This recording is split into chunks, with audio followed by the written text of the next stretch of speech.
Hello everyone. Today I'm going to bring you a devotional centered on the book of Joel, another old jewel from the Old Testament that is really relevant for where we are today. In fact, the book of Joel starts with this talk about a land that was completely devastated by an invasion of locusts, which for the Old Testament people and the ancients and still people in that region of the world, locusts can come in and absolutely devastate all the crops, all the livelihood, and everything that people had to eat and live on in the nation, in that entire region of the world, and it can be completely devastating for all the people and the surrounding people.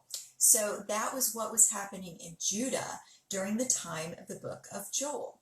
Judah was experiencing this great famine that was caused by an invasion of locusts that ate up everything that they had to eat. And they also were in that same time period as Elijah and Elisha. So it was before the exile and they were still living in their own lands. But God was trying to bring the people of Judah back into close relationship with him again, just like he was bringing the people of Israel the prophecies through Elijah and Elisha at this similar time in history. It was just kind of right at the end stages of their ministries, probably more in the ministry of Elisha. So we are seeing in the book of Joel this devastation of locusts, and we're hearing about some of that still going on today in other parts of the world where locusts are incredibly devastating to the people of, say, Africa, who, if they are dependent on what they have to eat from their land, they have nothing to eat. So the people of Judah were crying out in misery. They had been experiencing luxury. They had been doing things they shouldn't have been doing in the midst of a time of abundance before this, and they had turned their hearts away from God.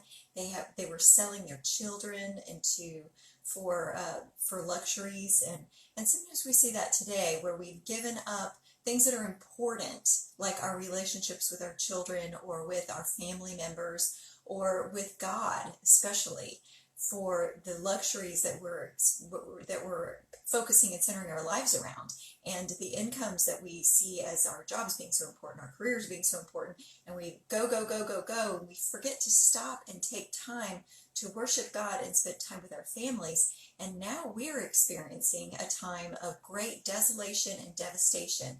Now, I'm not going to suggest that God does this kind of thing to punish us or to get our attention. I don't believe that God does evil, that he can use this time when great devastation has come upon us to gently draw us back and invite us into relationship with him.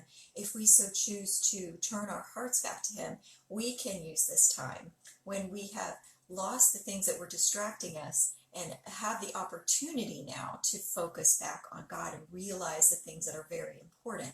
But in the book of Joel, what God was saying through Joel was, listen, you can have this opportunity to turn back to me, and here's what I want to do to bring salvation and blessing upon the people of God. The locusts have eaten and destroyed everything, and he's inviting the people to turn back to him, and he's assuring them that this is not all there is. This isn't the end of the story.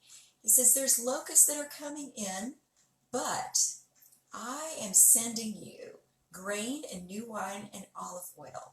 He says in chapter 2, after the army of locusts have come through. And he says, I am asking you to return to me.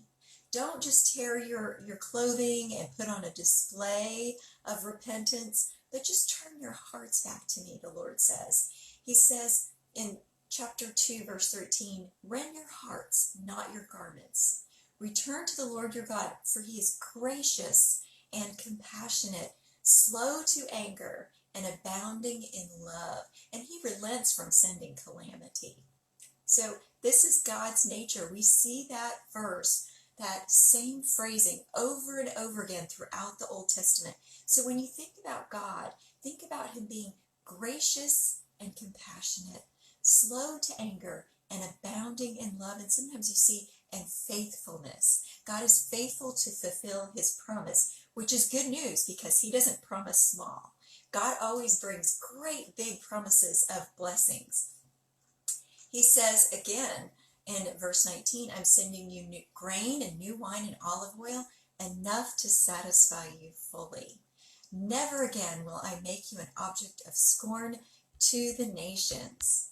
He says, surely he has done great things. Do not be afraid, land of Judah, but be glad and rejoice. Surely the Lord has done great things. Do not be afraid, you wild animals, for the pastures in the wilderness are becoming green. See, God is prophesying in the midst of devastation that he's coming to bring bountiful blessings and good things to the people that he loves and adores. Judah, the land of David, this is the place where he's going to bring Yeshua, salvation for all the people of all the world.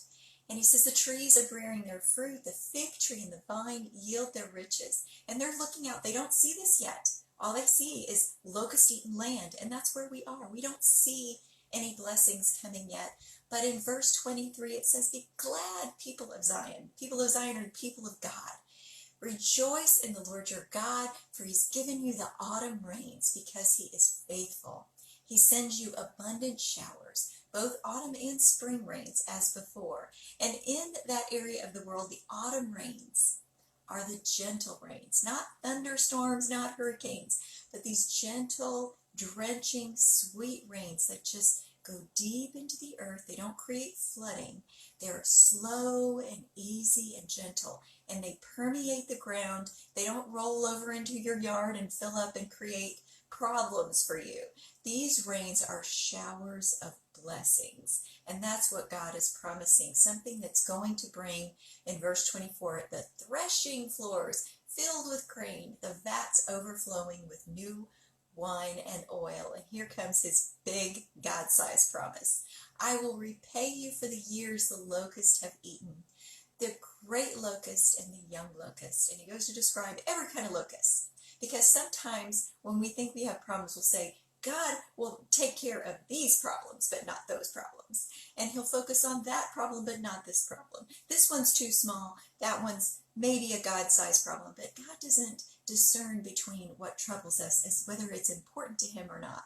If it matters to us, no matter how small it is, no matter how small that locust compared to other people's locusts, God cares about the locusts that have caused you distress in your life. Even if it's just, I'm feeling a little bit down right now. I may not be concerned about something death related or life threatening, but I'm feeling down. I'm feeling discouraged. And I don't want to complain about it because my locust seems smaller than the person's locust who's just lost a loved one or who's actually struggling with, a critical illness or something like that, or they've lost their job and they have no home. Those are things that are huge, and we compare those things and think God only cares about one and not the other, or maybe he doesn't care enough about me. He might only care about those people. I want to assure you that God doesn't differentiate between my locust and your locust. No matter how big or small your problem is, he loves you the way the most perfectly loving parental love can exist in the earth or beyond it, really. He's more perfect than any kind of parent would be. And he loves you enough to care about the tiniest little paper cut that might be bothering you. So he says, the other locust and the locust swarm, because sometimes we get more than one at a time. That happens very often because the enemy wants to attack us with lots of things. In verse 26, he promises, you will have plenty to eat until you are full, and you will praise the name of the Lord your God, who has worked wonders for you. Not a little promise. This is a big promise. Never again will my people be shamed. Then you will know that I am in Israel, that I am the Lord your God, and that there is no other. Never again, he says it again, never again will my people be shamed. Because oftentimes when we're feeling like we're downtrodden, we've lost everything, that's one of the things that we feel most poignantly is shame. We're discouraged, we're shamed, we can't lift our heads. People who've lost their jobs may be experiencing that right now, where they're having to ask for help. People who are depressed may be experiencing that now, where they have to ask for help. But the Lord assures you, you are my people. I didn't put you here for you to experience shame, and I'm not going to put shame on you. Go ahead and reach for help, because that is who I am. I am the God who saves you, and I bring people into your life so that their purpose can be fulfilled by reaching back out to you when you ask for help with graciousness and compassionate arms. And afterward, this is another really great promise from God that only God can bring.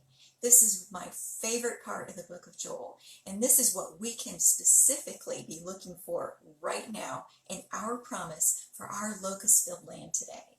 He says in verse 28, "Afterward I will pour out my spirit on all people. Your sons and daughters will prophesy. Your old men will dream dreams. Your young men will see visions. Even on my servants, both men and women, I will pour out my spirit in those days.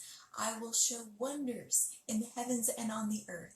Blood and fire and billows of smoke. The sun will be turned to darkness, the moon, and before the coming of the great and dreadful, everyone who calls," this is the best part, verse 32, "everyone who calls on the name of the Lord will be saved.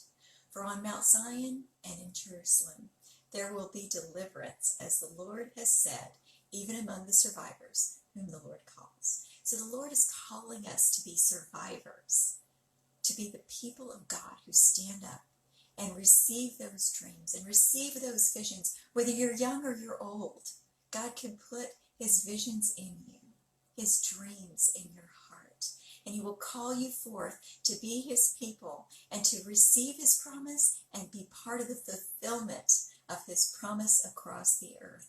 This is what God is bringing after the time of the locust, so you can trust this promise of God. I'm not the only one speaking this truth. There are so many people who are bringing the same message. In fact, I had already planned to speak about Joel today, and Eva Marie Everson this morning, I was listening to her devotional, and she touched on Joel as well. So God is stirring the hearts and the spirits and the minds to all come together and bring his message to you. This is his encouragement to you. God is always faithful, compassionate, gracious, and good, yearning to bring about his salvation and his promises on the earth. So whether you are seeing this with your eyes or whether you need help seeing it with the vision of God. I have my glasses on today. I had a little bit blurry from allergies, so I had to go ahead and put those glasses on today. So it helped my vision. But God helps us with his vision, and only through his word, only through prayer, can we see those amazing promises that he has for us today.